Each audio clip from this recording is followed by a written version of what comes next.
everyone! It's finally April, so that means that we are celebrating this month's harvest of the month, which is chickpeas. Now, you might have also heard chickpeas called garbanzo beans. They're the same thing. But the name chickpea comes from the idea that the bean is actually shaped like a chick's beak. These are chickpeas.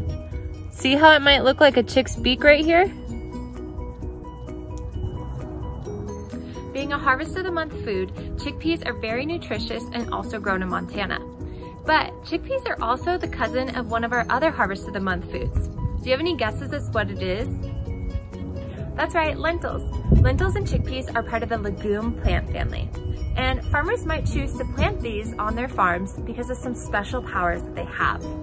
They are called nitrogen fixers. Now, what is nitrogen, you ask? That's a good question. Nitrogen is one of the basic building blocks of life, and some nitrogen is in the air around us.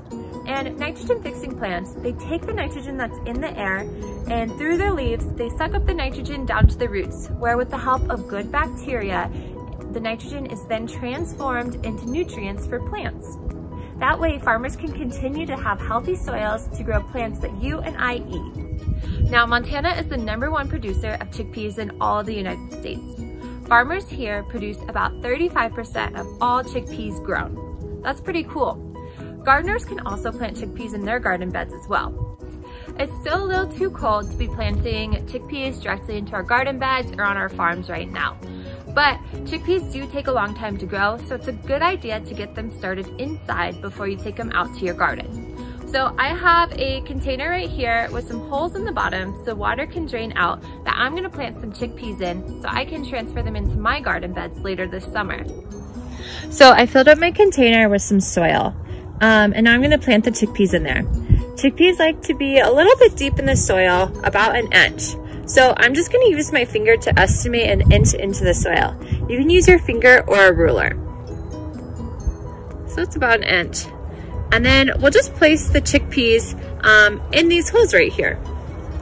So I have these chickpeas here that my friend saved from their farm last year. So I'm just gonna put them in the holes that we just created. And then I'm gonna cover them up with some more soil.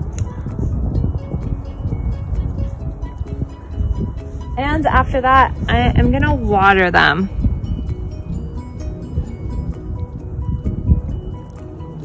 Perfect.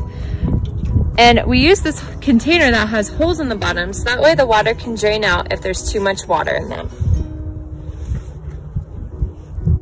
Now I'm gonna take this inside where it's somewhere warm and they're gonna get lots of sunlight. And I'm gonna remember to water it every day, and that way I can also watch the chickpeas grow. And then once they get to be about 3 or 4 inches tall and after the last frost, I'll transfer them out to my garden bed here. I hope you're as excited about gardening this year as I am.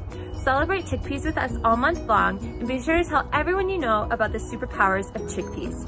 Be sure to check out our other Harvest of the Month videos this month, where you can find a super yummy chickpea recipe, explore the powers of seeds with Maddie, and check out the Story Mill Community Garden and Food Forest with me.